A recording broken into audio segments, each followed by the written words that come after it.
আল্লাহর নবী ওই পাহাড়ে নিচুতে ফেরেশতা ওদের কথায় সাড়া না দিয়ে উল্টা নবীজি দোয়া করে আর কয়, আল্লাহুম্মা হাদি কওমি ফাইন্নাহুম লা ইয়ালামুন, আল্লাহুম্মা হাদি কওমি ফাইন্নাহুম লা ইয়ালামুন। জোরে বলেন আল্লাহু আকবার। আল্লাহর নবী দেখেন রাহমাতুল লিল আলামিন, উনি ডাক দিয়ে বলেন, প্রভু গো, আমি আমার জাতিকে বুঝাইতে পারি নাই। ও প্রভু, এটা আমার দুর্বলতা, আমি আমার জাতিরে ভালো করে কালিমার দাওয়াত দিতে পারি নাই। আমি আপনার পক্ষ থেকে ভালো করে দ্বীনের দাওয়াত সুন্দর করে বোঝাইতে পারি নাই। আল্লাহ, এটা এদের দুর্বলতা না গো, এটা আমার দুর্বলতা। আল্লাহ, আমার জাতিরে হেদায়েত দাও। ফাইন্নাহুম লা ইয়ালামুন। আল্লাহ, এরা বুঝে না, এরা জানে না। এরা যদি জানতো গো, আমার গায়ে কোনোদিন পাথর মারতো না। এরা যদি বুঝতো আমি নবীর গায়ে কোনোদিন পাথর নিক্ষেপ করতো না। আল্লাহ, আমি বুঝাইতে পারি নাই গো, এটা ওদের দুর্বলতা না। আল্লাহ, এটা আমার দুর্বলতা। মেহেরবানি করে গো, আমার জাতিরে তুমি মাফ করে দাও। এমনি জিবরাইল ডাক দিয়ে বলে, রে আমিনা, এ হালিমা, বিশ্ব নবীর সুন্দরের বিবরণ তোমাদের পক্ষ থেকে যথেষ্ট হয় নাই। হালিমা গো, তুমি গ্রামে থাকো, কয়টা গ্রামই তুমি ভ্রমণ করেছ? এ আমেনা, শহরে থাকো, কয়টা শহর তুমি ভ্রমণ করেছো? আমেনা গো, বেশি থেকে বেশি মক্কা মদিনা ভ্রমণ করেছো, আর তায়েফ ভ্রমণ করেছো, এর চাইতে বেশি ভ্রমণ করো নাই। রে আমেনা, রে হালিমা, আমি জিবরাইল তামাম পৃথিবী ভ্রমণ করেছি, উত্তর থেকে দক্ষিণ, পূর্ব থেকে পশ্চিম, তামাম পৃথিবী ভ্রমণ করে দেখেছি। আল্লাহর কসম, বিশ্ব নবীর চাইতে সুন্দর ছেলে গো আমি জিবরাইল তামাম পৃথিবীতে কোথাও দেখি নাই। এবার আল্লাহ ডাক দিয়ে বলেন, জিবরাইল রে, তুমিও আমার নবীর প্রশংসা করতে পারো নাই। রে জিবরাইল, আমি আল্লাহ আমার ইজ্জতের কসম করে বলি, আমি আমার হাবিবের চাইতে সুন্দর করে আমি আল্লাহ পৃথিবীর কাউকে বানাই নাই। আমি আল্লাহ সালেহ, আমি আল্লাহ বানানেওয়ালা। তামাম পৃথিবীর মানুষকে আমি আল্লাহ বানাইছি, আমি আল্লাহ তামাম পৃথিবীর মাখলুককে বানাইছি। জিবরাইল রে, ওরে আমেনা, এ হালিমা, আমি আল্লাহ আমার ইজ্জতের কসম করে বলি, আমার হাবিবের চাইতে সুন্দর করে আমি আল্লাহ পৃথিবীর কোনো মাখলুককেই বানাই না। হাজরিনে কেরাম, সুন্দরের এটাই চূড়ান্ত ফয়সালা। হযরতে জাবের রাদিয়াল্লাহু আনহু বলেন, ছাত্রীরাতে আমি আল্লাহর নবীর চেহারার দিকে তাকাইলাম, লাল পুরা বিশিষ্ট চাদর পরিধান কইরা আল্লাহর নবী বসা। হযরতে জাবের বলেন, আল্লাহর কসম করে বলি, আমি একবার পূর্ণিমার চাঁদের দিকে তাকাচ্ছিলাম, আর আরেকবার বিশ্ব নবীর সুন্দরের চেহারার দিকে তাকাচ্ছিলাম। সুন্দর চেহারার দিকে আমি বারবার তাকাচ্ছিলাম, আর পূর্ণিমার চাঁদের দিকে তাকাচ্ছিলাম। আল্লাহর কসম করে বলি, আমার কাছে ওই 14 তারিখের পূর্ণিমার চাঁদের চাইতে বিশ্ব নবীর চেহারা কোটি কোটি গুণ সুন্দর বলে প্রমাণিত হয়েছে। হাজরিনে কেরাম, আম্মা জান আয়েশা সিদ্দিকা রাদিয়াল্লাহু আনহা বিশ্ব নবীর সুন্দরের বিবরণ দিতে গিয়া বলেন, উনি কবিতার মাধ্যমে বলেন, লানা শামসুন ওয়ালিল আফাকে শামসুন, লানা শামসুন ওয়ালিল আফাকে শামসুন ওয়া শামসি খায়রুম মিন শামসিস সামাই فإن شمس الناس تطلع بعد الفجر وشمسي تطلع بعد العشاء। জুড়ে বলেন আল্লাহু আকবার। আম্মাজান আয়েশা বলেন, ও দুনিয়ার মানুষেরা শোনো, ও বিশ্বনবীর উম্মতেরা শোনো, তোমাদের একটা সূর্য আছে, আমি আয়েশারও একটা সূর্য আছে। লানা শামসুন ওয়ালিল আফাকে শামসুন, আমি আয়েশার জন্য একটা সূর্য আছে, পৃথিবীর মানুষের জন্য একটা সূর্য আছে। কিন্তু শোনো, ওয়াশামসি খায়রুম মিন শামসিস সামাই, আমি আয়েশার সূর্যটা মানুষের সূর্যের চাইতে, আসমানের সূর্যের চাইতে অনেক অনেক উত্তম, কোটি কোটি গুণ আলো দেয়। কেন জানোনি? তার কারণটা হচ্ছে ফাইন্না শামসান নাসি তাতলুউ বাদাল ফাজরি, নিশ্চয়ই মানুষের সূর্যটা উদয় হয় ফজরের পরেই, আর আমি আয়েশার সূর্যটা উদয় হয় এশার নামাজের পরে। আল্লাহর কসম, অন্ধকার ঘর, আমার ঘরে লাইটের ব্যবস্থা নাই, কারেন্টের ব্যবস্থা নাই, কোনো কিছুর ব্যবস্থা নাই।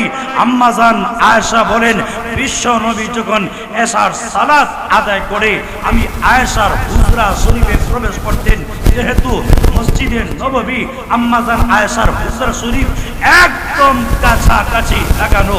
আম্মাজান আয়েশা বলেন, নবী যখন এশার সালাত আদায় করে আমি আয়েশার ঘরে প্রবেশ করতেন, আল্লাহর কসম করে বলি, বিশ্ব নবী আমার ঘরে প্রবেশ করার সাথে সাথে আমার ঘরটা এত আলোকিত হইতো, রাসূলের চেহারায় এই পরিমাণ আমার ঘর আলোকিত হইতো, আমি আয়েশা ইচ্ছা করলে অন্ধকারের মধ্যে রাসূলের চেহারার আলোর কারণে সুয়ের ছিদ্র দিয়া সুতা ঢুকাইতে পারতাম।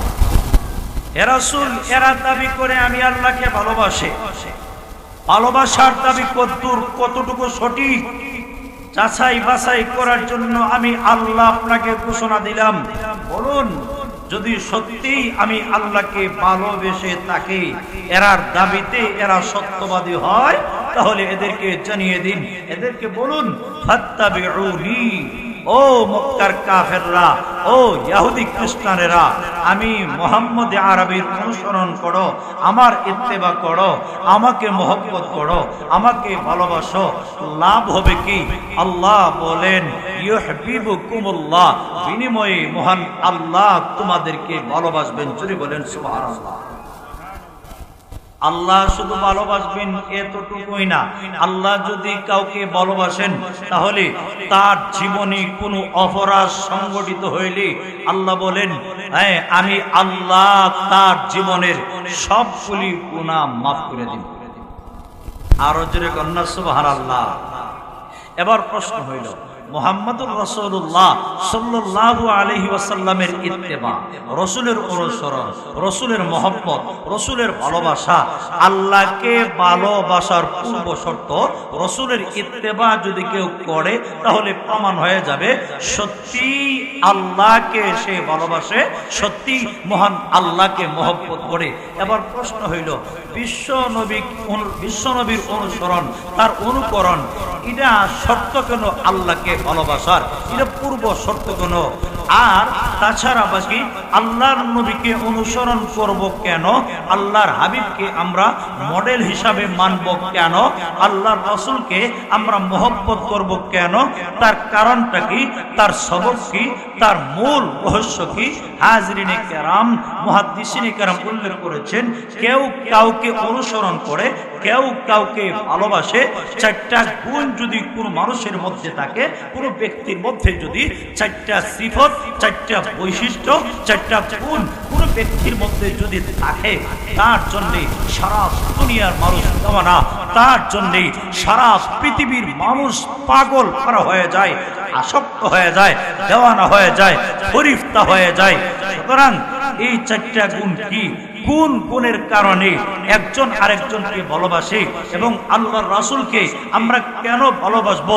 এই চারটা গুণ আল্লাহর হাবিবের মধ্যে বাস্তবে বিদ্যমান আছে কিনা না জানা বোঝার দরকার আছে কিনা নাই। আরো যেরকম আছে কিনা নাই। হাজরিনে কেরাম, আসবাবুল হুব আরবাতুন, ভালোবাসার সবব, অনুসরণ করার সবব চারটি কারণ। চারটি কারণে একজন আরেকজনকে মহব্বত করে, চারটি কারণে একজন আরেকজনকে ভালোবাসে। এর মধ্যে একটা কারণ হচ্ছে সুন্দর, জামাল। সুন্দর হইলে একজন আরেকজনকে ভালোবাসে, সারা দুনিয়ার মানুষ সুন্দরের প্রতি আসক্ত। সুন্দর হইলে একজন আরেকজনের জন্য জীবন দিয়া দেয়, এমনকি হায়াওয়ান জানোয়ার পর্যন্ত সুন্দরের প্রতি আসক্ত। দেখবেন মাঘ মাসের সময় খোলা মাঠের মধ্যে আপনি যদি আগুন ধরান, আগুন ধরাইলে এই যে বিভিন্ন ধরনের এই প্রথঙ্গগুলি এরকম তার জীবনের মায়া বাদ দিয়া আগুনের মধ্যে ঝাঁপিয়ে পড়ে। কেন? সৌন্দর্য দেখে বুঝে না এখানে তার জীবনটা যে শেষ হয়ে যাবে, এই জিনিসটা না বুঝে এ আসক্ত হইয়া, পরিপ্ত হইয়া, দেওয়ানা হইয়া তার জীবনটাকে বিসর্জন দিয়ে দেই। এবার আসুন, আল্লাহর নবীকে আমরা মহব্বত করব কেন? রসুলকে অনুসরণ করব কেন? রসুলের চাইতে সুন্দর আল্লাহর জমিনে আকাশের নিচে আর কেউ নাই। জুড়ে বলেন সুবহানাল্লাহ। হালিমাতুস সাদিয়া রাদিয়াল্লাহু আনহা আল্লাহর নবীকে দুধ পান করাইছেন। দুধ পান করে যখন আমেনার কাছে হস্তান্তর করেন, তখন হালিমাতুস সাদিয়া ডাক দিয়ে বলেন, ও আমেনা, আল্লাহর কসম করে বলি, আমি হালিমা আমার জীবনে কত ছেলেকে দুধ পান করাইলাম, আমি আমার জীবনে কত ছেলেকে বুকের দুধ পান করাইলাম। রব্বে কাবার কসম, মুহাম্মদুর রাসূলুল্লাহর চাইতে সুন্দর ছেলে আমি হালিমা আমার জীবনে কোনোদিন দেখি নাই। আমেনা ডাক দিয়ে বলেন, হালিমা, আমার ছেলের সুন্দরের কি বিবরণ দিবা? শোনো, তুমি গ্রামে থাকো, গ্রামের মানুষ তো এত সুন্দর না। ও হালিমা শোনো, আমি শহরে থাকি, আমি আমেনা তামাম শহর ভ্রমণ করে দেখেছি। খোদার কসম, আমার ছেলে মুহাম্মদের চাইতে সুন্দর ছেলে আমি আমেনা জীবনে কোনোদিন দেখি নাই। জিবরাইল ডাক দিয়ে বলে,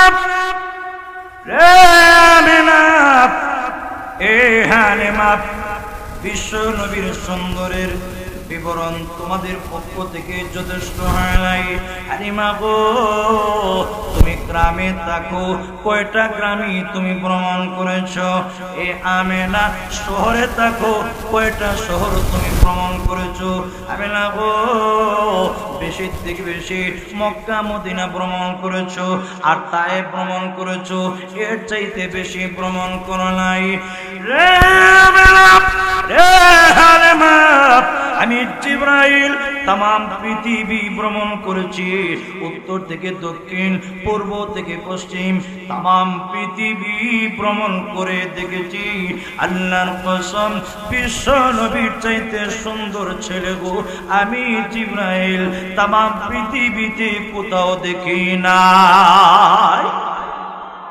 এবার আল্লাহ ডাক দিয়ে বলেন, জিবরাইল রে, তুমিও আমার নবীর প্রশংসা করতে পারো নাই। রে জিবরাইল, আমি আল্লাহ আমার ইজ্জতের কসম করে বলি, আমি আমার হাবিবের চাইতে সুন্দর করে আমি আল্লাহ পৃথিবীর কাউকে বানাই নাই। আমি আল্লাহ সালেহ, আমি আল্লাহ বানানেওয়ালা। তামাম পৃথিবীর মানুষকে আমি আল্লাহ বানাইছি, আমি আল্লাহ তামাম পৃথিবীর মাখলুককে বানাইছি। জিবরাইল রে, ওরে আমেনা, এ হালিমা, আমি আল্লাহ আমার ইজ্জতের কসম করে বলি, আমার হাবিবের চাইতে সুন্দর করে আমি আল্লাহ পৃথিবীর কোনো মাখলুককেই বানাই না। হাজরিনে কেরাম, সুন্দরের এটাই চূড়ান্ত ফয়সালা। হযরতে জাবের রাদিয়াল্লাহু আনহু বলেন, ছাত্রীরাতে আমি আল্লাহর নবীর চেহারার দিকে তাকাইলাম, লাল পুরা বিশিষ্ট চাদর পরিধান কইরা আল্লাহর নবী বসা। হযরতে জাবের বলেন, আল্লাহর কসম করে বলি, আমি একবার পূর্ণিমার চাঁদের দিকে তাকাচ্ছিলাম, আর আরেকবার বিশ্ব নবীর সুন্দরের চেহারার দিকে তাকাচ্ছিলাম। সুন্দর চেহারার দিকে আমি বারবার তাকাচ্ছিলাম, আর পূর্ণিমার চাঁদের দিকে তাকাচ্ছিলাম। আল্লাহর কসম করে বলি, আমার কাছে ওই 14 তারিখের পূর্ণিমার চাঁদের চাইতে বিশ্ব নবীর চেহারা কোটি কোটি গুণ সুন্দর বলে প্রমাণিত হয়েছে। হাজরিনে কেরাম, আম্মা জান আয়েশা সিদ্দিকা রাদিয়াল্লাহু আনহা বিশ্ব নবীর সুন্দরের বিবরণ দিতে গিয়া বলেন, উনি কবিতার মাধ্যমে বলেন, লানা শামসুন ওয়ালিল আফাক শামসুন লানা শামসুন ওয়ালিল আফাক শামসুন ওয়া শামসি খায়রুম মিন শামসিস সামাই فإن شمس الناس تطلع بعد الفجر وشمسي تطلع بعد العشاء জোরে বলেন আল্লাহু আকবার। আম্মাজান আয়েশা বলেন, ও দুনিয়ার মানুষেরা শোনো, ও বিশ্বনবীর উম্মতেরা শোনো, তোমাদের একটা সূর্য আছে, আমি আয়েশারও একটা সূর্য আছে। লানা শামসুন ওয়ালিল আফাকে শামসুন, আমি আয়েশার জন্য একটা সূর্য আছে, পৃথিবীর মানুষের জন্য একটা সূর্য আছে। কিন্তু শোনো, ওয়া শামসি খায়রুম মিন শামসিস সামাই, আমি আয়েশার সূর্যটা মানুষের সূর্যের চাইতে, আসমানের সূর্যের চাইতে অনেক অনেক উত্তম, কোটি কোটি গুণ আলো দেয়। কেন জানোনি? তার কারণটা হচ্ছে ফাইন্না শামসান নাসি তাতলুউ বাদাল ফজরি, নিশ্চয়ই মানুষের সূর্যটা উদয় হয় ফজরের পরেই, আর আমি আয়েশার সূর্যটা উদয় হয় এশার নামাজের পরে। আল্লাহর কসম, অন্ধকার ঘর, আমার ঘরে লাইটের ব্যবস্থা নাই, কারেন্টের ব্যবস্থা নাই, কোনো কিছুর ব্যবস্থা নাই। আম্মাজান আয়েশা বলেন, বিশ্ব নবী যখন এশার সালাত আদায় করে আমি আয়েশার হুজরা শরীফে প্রবেশ করতেন, যেহেতু মসজিদে নববী আম্মাজান আয়েশার হুজরা শরীফ একদম কাছাকাছি লাগানো। আম্মাজান আয়েশা বলেন, নবী যখন এশার সালাত আদায় করে আমি আয়েশার ঘরে প্রবেশ করতেন, আল্লাহর কসম করে বলি, বিশ্ব নবী আমার ঘরে প্রবেশ করার সাথে সাথে আমার ঘরটা এত আলোকিত হইতো, রাসূলের চেহারায় এই পরিমাণ আমার ঘর আলোকিত হইতো, আমি আয়েশা ইচ্ছা করলে অন্ধকারের মধ্যে রাসূলের চেহারার আলোর কারণে সুয়ের ছিদ্র দিয়া সুতা ঢুকাইতে পারতাম। আরো জোরে কন্যা সুবহানাল্লাহ।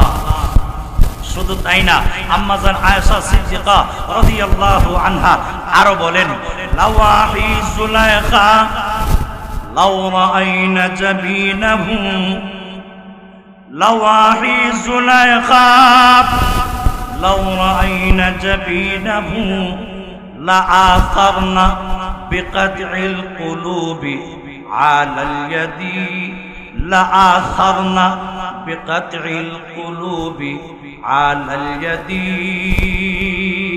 জোরে বলেন আল্লাহু আকবার।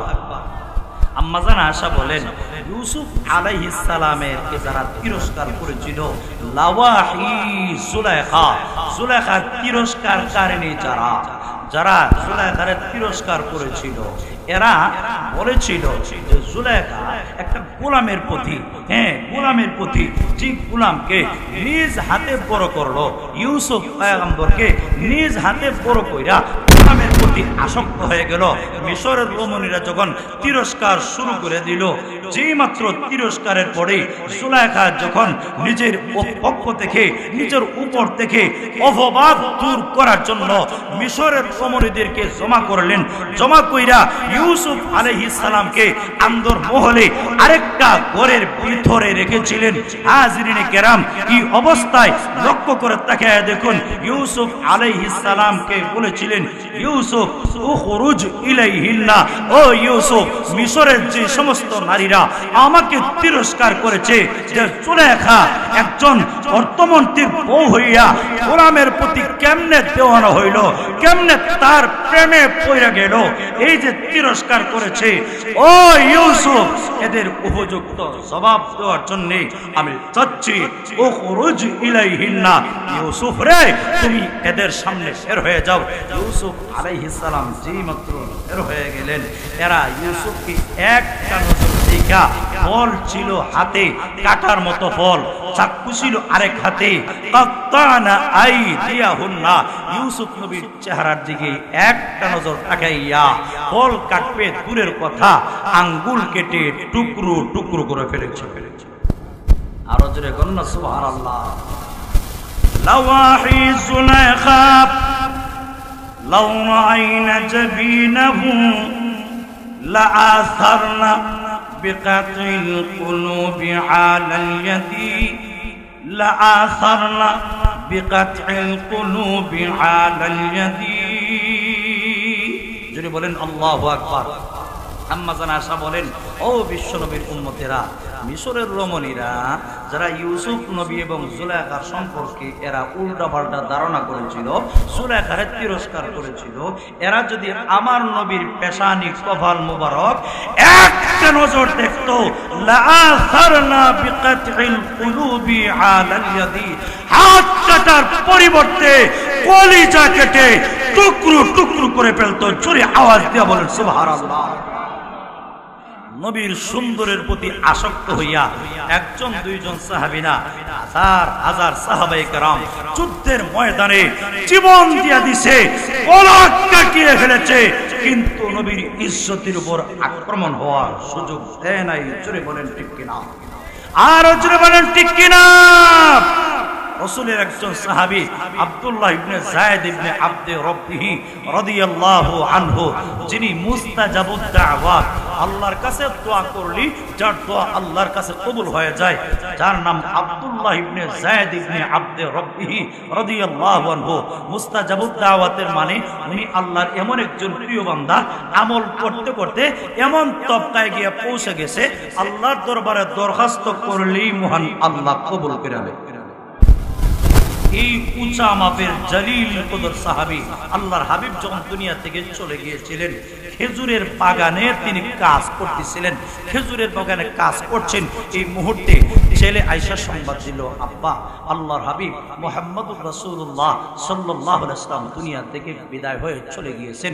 যেই মাত্র সংবাদ দিয়েছে নবী দুনিয়াতে নাই, আল্লাহর হাবিব দুনিয়া থেকে চলে গিয়েছে, এমনি রাসূলের সাহাবী আব্দুল্লাহ ইবনে যায়েদ ইবনে আব্দে রব্বিহি রাদিয়াল্লাহু আনহু উনি টেনশনে পড়ে গেলেন, আর ডাক দিয়ে ছেলে রে, এমন একটা সংবাদ দিয়েছ, তার কসম বরদাস্ত করার মতো যোগ্যতা রাখি না। জোরে বলেন সুবহানাল্লাহ।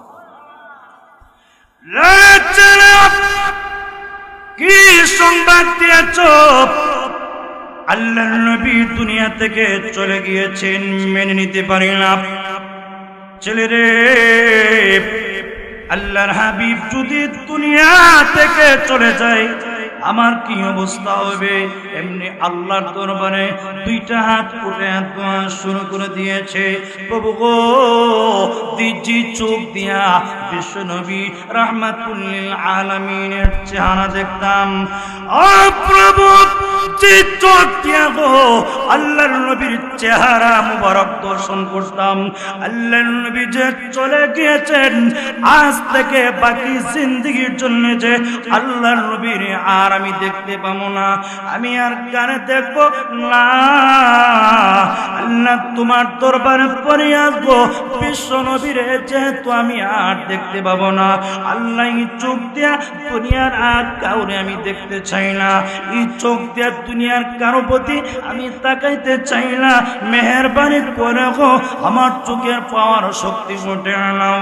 আল্লাহ চিৎকার দিয়া গো বিশ্ব নবীর কথা শুনতাম, নবী দুনিয়া থেকে চলে গিয়েছেন, আল্লাহর হাবিব দুনিয়াতে নাই, এই কাল দিয়া আমি পৃথিবীর আর কারো কথা শুনতে চাই না, মেহেরবানি করে গো আমার কানের পাওয়ার শক্তি উঠে নাও। আরেক বর্ণনা আছে, দুইটা হাত তিনি চোখের ভিতরে ঢুকাইয়া চোখ উফরে ফেলেছে। যে নবী দুনিয়াতে নাই, নবী চলে গিয়েছেন, নবীরে আর দেখতে পাবো না, এই চোখ দিয়ে দুনিয়ার কাউরে দেখতে চাই না, মেহেরবানি করে গো আমার চোখের পাওয়ার শক্তি উঠে নাও। কিতাবে উল্লেখ করা হয়েছে আল্লাহ মুহূর্তের ভিতরে উনার দরখাস্ত মঞ্জুর করে নিয়েছেন। যতদিন পর্যন্ত জীবিত ছিলেন অন্ধ অবস্থায় উনি বাকি জীবন কাটাইছেন, যতদিন জীবিত ছিলেন এই কান দিয়া পৃথিবীর আর কারো কথা শুনেন না। এই ছিল আশিক রাসূল। হাজরিনে কেরাম, ও দুনিয়ার মানুষেরা শোনো, সুন্দরের কারণে যদি একজন আরেকজনকে ভালোবেসে থাকো, তার উপরে সর্বপ্রথম ওয়াজিব হবে বিশ্বনবী মুহাম্মদুর রাসূলুল্লাহ সাল্লাল্লাহু আলাইহি ওয়াসাল্লামকে সকলের আগে ভালোবাসা। জোরে কোন ঠিক কিনা? তাহলে রসুলের অনুসরণ করব কেন, রসুলকে ভালোবাসবো কেন? এক নম্বর কারণ হইল সুন্দর, রসুলের চাইতে সুন্দর আল্লাহর জমিনে আকাশের নিচে আর কাউকে আল্লাহ বানান নাই। যেমন হাতে করা মূর্তি, হিন্দুরা মূর্তির যখন ইচ্ছা মতো সুন্দর করে বানায়, আল্লাহর হাবিবকে যেন আল্লাহ পছন্দ কইরা নিজ হাতে ইচ্ছা মতো সুন্দর করে আল্লাহ তাকে বানাইছে। আরো জোরে বলেন না সুবহানাল্লাহ। ভালোবাসার 2 নম্বর কারণ হইল কামাল। মানুষের মধ্যে যদি গুণ থাকে, আখলাক ভালো, চরিত্র ভালো, মর্জি মিজাজ ভালো, মানুষটা কালো টেকে কিন্তু আখলাক বড় ভালো, চরিত্র ভালো। ও ভাই মনে রাখবেন, বাহ্যিক চেহারার কোনো মূল্য নাই, বাহ্যিক চেহারার কোনো দাম নাই। আল্লাহ এই জিনিসটা দেখে না কে কোন বংশের, কে সৈয়দ, কে ফাটান, কে মুঘল, কে সদ্রি, কে কোন বংশের, আল্লাহ সেটা দেখেন না। আল্লাহর কাছে এক ভাইও কোনো মূল্য নাই। আল্লাহর কাছে সম্মান এবং মর্যাদার মাপকাঠি হচ্ছে তাকওয়া। আল্লাহ বলেন ইন্না আকরামাকুম ইনদাল্লাহি আতকাকুম, তোমাদের মধ্যে আমি আল্লাহর কাছে সবচেয়ে সম্মানী তিনি আতকাকুম, যিনি তোমাদের মধ্যে সবচাইতে বড় মুত্তাকি। জোরে বলেন সুবহানাল্লাহ। আর না হয় কালো বেলাল। কোন দৃষ্টিতে আমিরুল মুমিনিন হযরত উমর বলতেন সাইয়্যিদুনা বেলাল? কোন দৃষ্টিতে 4 আঙ্গুলের ইশারায় অর্ধেক পৃথিবী পরিচালিত হয়? উনি জাত বেজাত বাছাই করেন নাই, উনি বলেন নাই হাবশি বংশের লোক বেলালে হাবশি, কালো বংশের মানুষ গোলামের করে গোলাম, এই কথা বলেন নাই। বেলাল সম্পর্কে ওমর নিচে বলেছেন সাইয়্যিদুনা বেলাল। বেলাল আমাদের সরদার, বেলাল আমাদের নেতা, বেলাল আমাদের কায়েদ, বেলাল আমাদের অভিভাবক। যেহেতু বিশ্ব নবী ইমাম, তার মুয়াজ্জিন ছিলেন হযরত বেলালে হাবশি। আরো জোরে কন্না সুবহানাল্লাহ। বেলাল কি খুব সুন্দর ছিলেন না খুব কালো? আরো জোরে কোন। কালো মানুষের এত অন্তরে আছে, জোরে কোন ঠিক কিনা? আরো জোরে কোন ঠিক কিনা? তাহলে মানুষ যদিও কালো হয়, মানুষ কালো হইতে পারে, তার আখলাক ভালো, চরিত্র ভালো, মর্জি মিজাজ ভালো, সব সুন্দর, কালো হইল তার জন্য সবাই পাগল পারা। জোরে কোন ঠিক কিনা?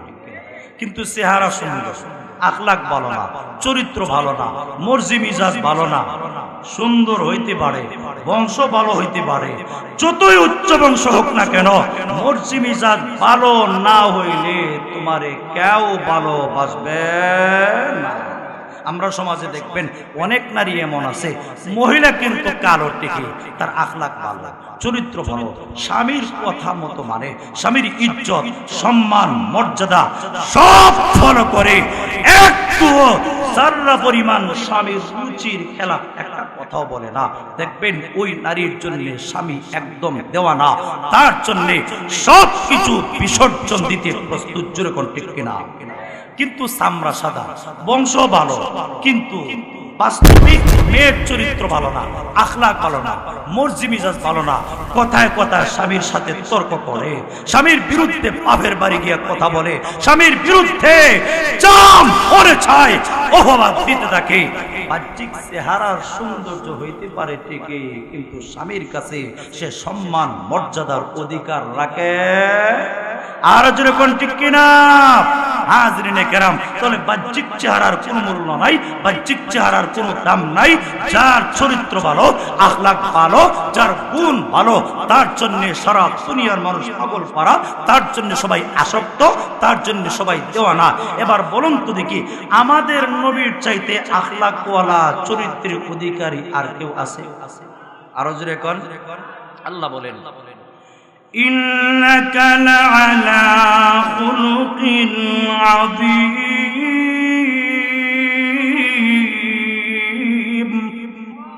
আরো জোরে বলেন আল্লাহু আকবার। হে নবী, আমি আল্লাহ আদম নবী থেকে নিয়ে ঈসা নবী পর্যন্ত কোন পয়গম্বরকে আমি আল্লাহ মহান চরিত্রের অধিকারী বানাই নাই। একমাত্র আমি আল্লাহ আপনাকেই মহান চরিত্রের মালিক বানিয়েছি। ইন্নাকা লাআলা খুলুকিন আযীম, নবী হে নিশ্চয়ই আপনি মহান চরিত্রের উপর প্রতিষ্ঠিত। মহান চরিত্র কারে কয়? কেউ যদি অপরাধ করে বদলা নেওয়ার তৌফিক থাকলেও, ইসলামের সুযোগ থাকলেও বদলা নিবে দূরের কথা, মাফ কইরা দিয়া উল্টা তার কাছে কয় সরি ভাই, আপনি আমাকে গালি দিয়েছেন, এই কারণে মনে কষ্ট পেয়েছেন, আমাকে মাফ করে দেন। এটা হলো মহান চরিত্র। বিশ্ব নবীর কাছে এরকম চরিত্র ছিল। হ্যাঁ, বুখারীর বর্ণনা আছে, আল্লাহর নবী সদকার মাল বন্টন করতেছেন, গ্রাম্য এক বেদুইন সাহাবী আল্লাহর নবীর মাফলারের মধ্যে দইরা পিছনের দিক দিয়া এমন জোরে টান দিছে, রাসূলের জিহ্বা বের হয়ে গেছে, আর ডাক দিয়ে কয়, ইয়া মুহাম্মদ আতিনি মিন মালিস সাদাকা। জোরে কন্না সুবহানাল্লাহ। মুহাম্মদ, সৎকার যে মাল আপনি বন্টন করেন, সৎকার মাল থেকে লিল্লাহ ভিক্ষা এখান থেকে আমার একটু সুবহানাল্লাহ কইতেন না। হযরত উমর সামনে ফারুক আযম উমর রাদিয়াল্লাহু আনহু রাগে অগ্নিশর্মা, রে মূর্খ, সৎকার মাল নেওয়ার জন্য আল্লাহর নবীর দরবারে আসছো, এত বড় স্পর্ধা, এত বড় সাহস, আল্লাহর নবীর গলায় মাফলা ধরে টান দিয়েছো, রাসূলের জিহ্বা বের হয়ে গেছে, ভিক্ষার জন্য আসছো, এমন আচরণ। উমর রাগে অগ্নিশর্মা। রাসূল মুস্কি হাসি দিয়া কয়, উমর রাগ করিস না বেটা, গ্রাম্য মানুষ বুঝলে এই কাজ করতো না, হিসাব কইরা তারে সৎকার মাল দিয়ে দাও। আরো জোরে কন্যা সুবহানাল্লাহ। বিশ্ব নবী আল্লাহর পরে গোটা সৃষ্টি জগতে, আল্লাহর পরে গোটা সৃষ্টি জগতে যার সম্মান এবং মর্যাদা, সেই নবীর সাথে এমন আচরণ রাসূল রাগ করেন নাই, গুসা করেন নাই, রাসূলের চেহারা মলিন করেন নাই। রাসূল মুস্কি হাসি দিয়া কয়, উমর সে বুঝে না, সে জানে না আমি যে রাহমাতুল লিল আলামিন, যদি জানতো আমার সাথে এমন আচরণ করতো না। আরো জোরে কন্যা সুবহানাল্লাহ। তায়েফের যুবকরা যখন আল্লাহর নবীর গায়ে আঘাত করলো, আল্লাহু আকবার, রক্ত বের হয়ে রাসূলের জুতার সাথে চট লেগে গিয়েছিল। পাহাড়ের নিয়ে যদি ফেরেশতা এসে হুজুর অনুমতি দেন, দুইটা পাহাড়ি মিশাইয়া একদম নেস্তে নাবুদ করে দিব। রাসূল ডাক দিয়ে কয়, আমার আল্লাহ আমাকে রাহমাতুল লিল আলামিন বানিয়ে প্রেরণ করেছেন। আল্লাহর নবী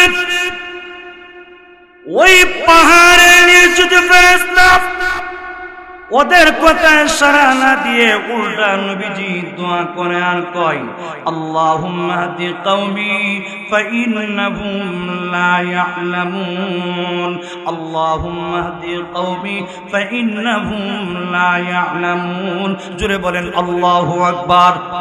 আল্লাহর নবী দেখেন রাহমাতুল লিল আলামিন, উনি ডাক দিয়ে বলেন, প্রভু গো, আমি আমার জাতিকে বুঝাইতে পারি নাই, ও প্রভু আমার দুর্বলতা, আমি আমার জাতিরে ভালো করে কালিমার দাওয়াত দিতে পারি নাই, আমি আপনার পক্ষ থেকে ভালো করে দ্বীনের দাওয়াত সুন্দর করে বোঝাইতে পারি নাই।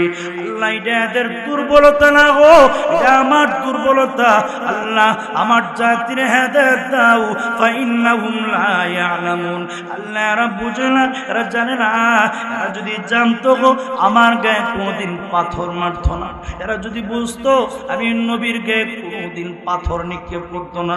আল্লাহ আমি বুঝাইতে পারি নাই গো, এটা ওদের দুর্বলতা না, আল্লাহ এটা আমার দুর্বলতা, মেহেরবানি করে গো আমার জাতিরে তুমি মাফ করে দাও। তার নাম মহান চরিত্র, আল্লাহর হাবিব, তার চরিত্র এমন চরিত্র, আল্লাহু আকবার, এমন চরিত্রের মালিক আল্লাহ পৃথিবীর আর কাউকে বানান নাই। ও দুনিয়ার মানুষেরা, আখলাক, মর্জি, মিজাজ, চরিত্রের কারণে যদি একজন আরেকজনকে ভালোবেসে থাকো, তার উপরে সর্বপ্রথম ওয়াজিব হচ্ছে বিশ্বনবী মুহাম্মদুর রাসূলুল্লাহ সাল্লাল্লাহু আলাইহি ওয়াসাল্লামকে সকলের আগে ভালোবাসা। জোরে বলেন ঠিক কিনা? আর জোরে বলেন ঠিক কিনা? ভালোবাসার 3 নাম্বার কারণ হইল ইহসান। একজন আরেকজনের যদি দান করে, ইহসান করে, কোনো কিছু দেয়, তাহলে সে তার গোলাম হয়ে যায়। আল ইনসানু আব্দুল ইহসান, মানুষ ইহসানের গোলাম। আপনাকে কেউ যদি 10 টাকা, 20 টাকা, 100 টাকা, 1000, 2000 টাকা দেয়, আপনি তার কথা মানতে বাধ্য। ও আমার প্রাণের ভাইয়েরা, নবী, বিশ্ব নবী আমাদের উপরে কি পরিমাণ ইহসান, কি পরিমাণ দয়া, কি পরিমাণ রাসূলের মায়া। আল্লাহু আকবার। আল্লাহ বলেন, ও পৃথিবীর মানুষেরা শোনো, কুনতুম আলা শাফা হুফরাতিন মিনান নার, তোমরা জাহান্নামের একদম কিনারায় ছিলে, একটু কইর মারলেই জাহান্নামের আগুনে পড়ে যাইতে।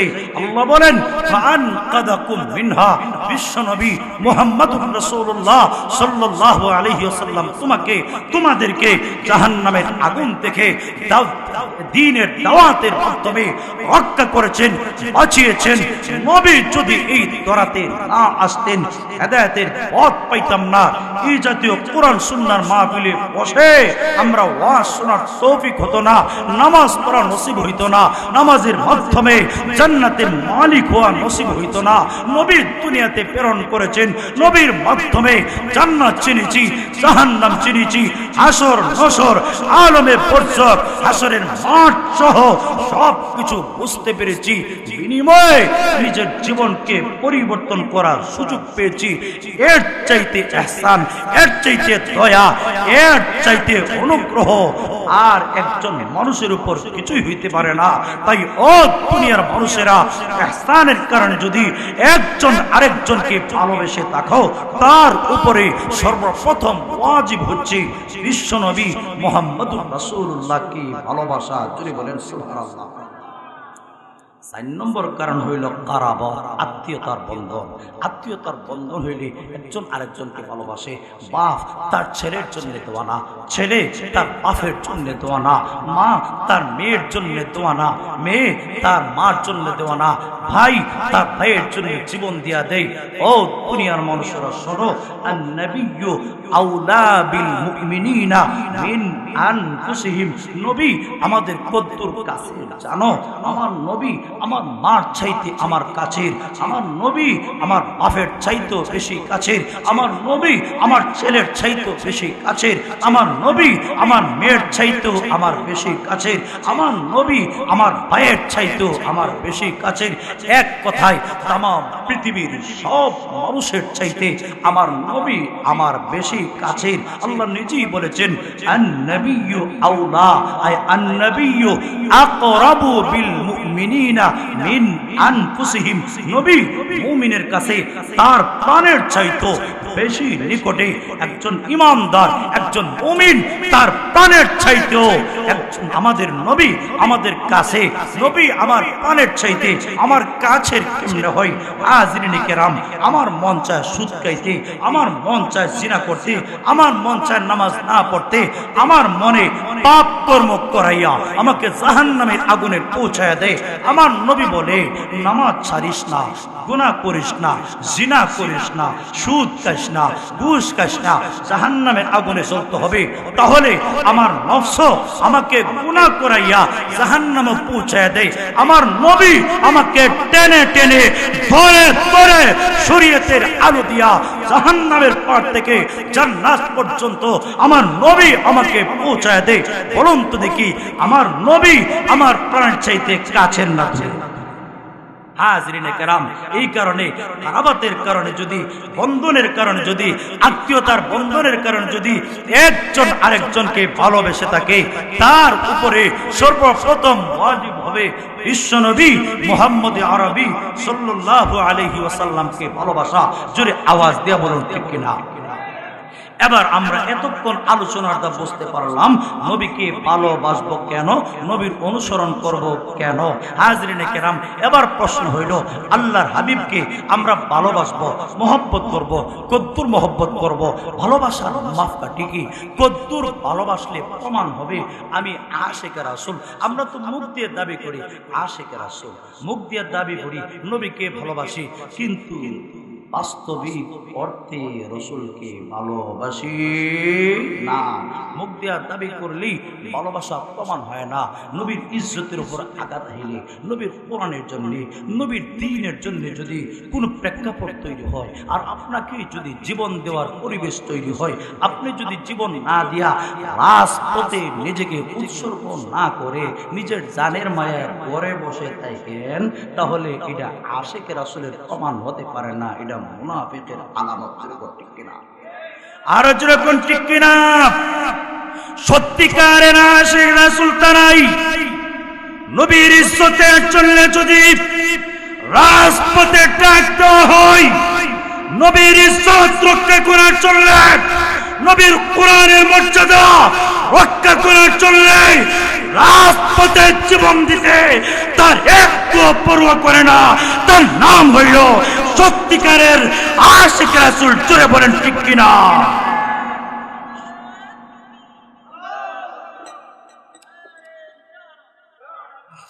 হাজরিনে কেরাম, এজন্য আসুন সত্যিকারের আশিক রাসূল, সত্যিকারের রাসূলের প্রেমিক তারা যারা নবীর ইজ্জতের জন্য, নবীর সম্মান মর্যাদা রক্ষা করার জন্য নিজের জীবনের মায়া না কইরা, পরোয়া না কইরা রাজপথে যারা জীবন দিয়া দেয়, এরাই সত্যিকারের আশিক রাসূল।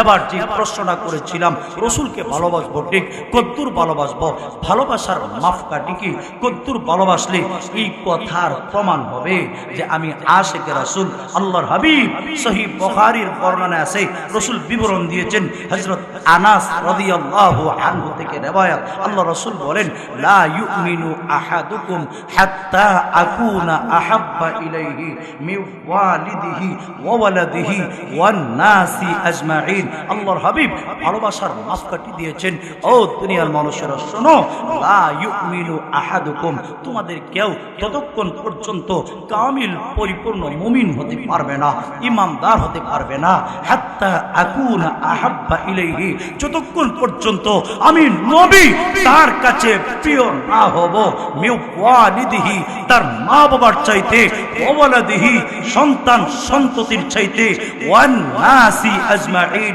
সারা দুনিয়ার মানুষের চাইতে যতক্ষণ পর্যন্ত আমি নবী তার কাছে প্রিয় না হব, এর আগ পর্যন্ত তোমাদের কেউ কামিল মুমিন হতে পারবে না। তাহলে রাসূলকে ভালোবাসার মাপকাঠি হচ্ছে আমার মা, আমার বাবা, আমার ছেলে, আমার মেয়ে, আমার ভাই, আমার দাদা, আমার নানা, আমার চাচা, আমার খালা, আমার ফুফু, আমার সব কিছুর চাইতে যদি আল্লাহর হাবিবকে আমি মহব্বত করতে পারি, এমনকি আমার প্রাণের চাইতেও যদি আল্লাহর হাবিবকে বেশি ভালোবাসতে পারি, তবেই প্রমাণ হয়ে যাবে আমি আশিকে রাসূল। জোরে বলেন ঠিক কিনা? আরো জোরে বলেন ঠিক কিনা? হযরত ওমর বলেন, ইয়া রাসূলুল্লাহ, আমি দুনিয়ার সব কিছুর চাইতে আপনাকে বেশি মহব্বত করি, আমার ছেলে, আমার মেয়ে, আমার পরিবার পরিজন, জনসম্পত্তি যা আছে সব কিছুর চাইতে নবী গো আপনাকে বেশি ভালোবাসি, ইল্লা নাফসি, তবে নবী হে আমার প্রাণের চাইতে বেশি আপনাকে মহব্বত করি। সুবহানাল্লাহ বলতেন না?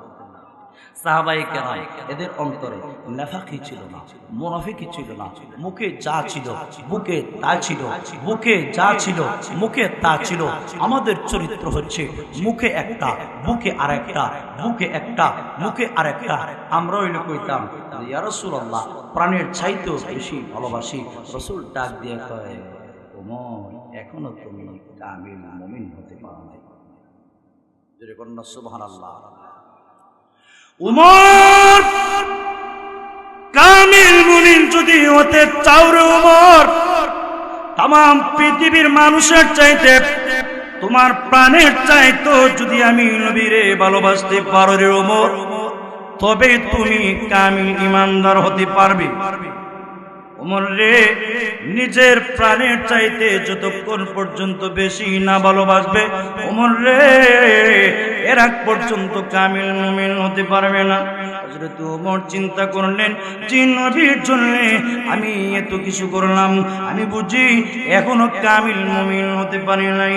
একটু নিজের সাথে চিন্তা ভাবনা করলেন, কিছুক্ষণ পরে ডাক দিয়ে বলেন, ইয়া রাসূলুল্লাহ, আল্লাহর নবী গো, এই মুহূর্তে আমি ওমর আমার প্রাণের চাইতেও আপনাকে বেশি ভালোবাসি। আল্লাহর নবী ডাক দিয়ে বলেন, আল আন ইয়া ওমর, ওমর রে, এই মুহূর্তে তুমি কামিল ঈমানদার হইলে সুবহানাল্লাহ। হাজরিনে কেরাম, তাহলে রসুলকে ভালোবাসার মাপকাঠি নিজের ছেলে, নিজের মেয়ে, নিজের পরিবার পরিজন সব কিছুর চাইতে যদি আল্লাহর হাবিবকে আমরা ভালোবাসতে পারি, তবেই আমি একজন কামিল মুমিন হতে পারবো। এবার লাস্ট পয়েন্ট হচ্ছে যে রসুলকে ভালোবাসবো কেমনে? রসুল তো আমার সামনে নাই। রসুল যদি থাকতেন, রসুলের বাড়িতে যাইতাম, হাদিয়া দিতাম, রসুলের হাত পা মাথার মধ্যে তেল মালিশ করে দিতাম, রসুলের কথা শুনতাম। রসুল তো আমাদের সামনে নাই, রসুল আমাদের সামনে নাই।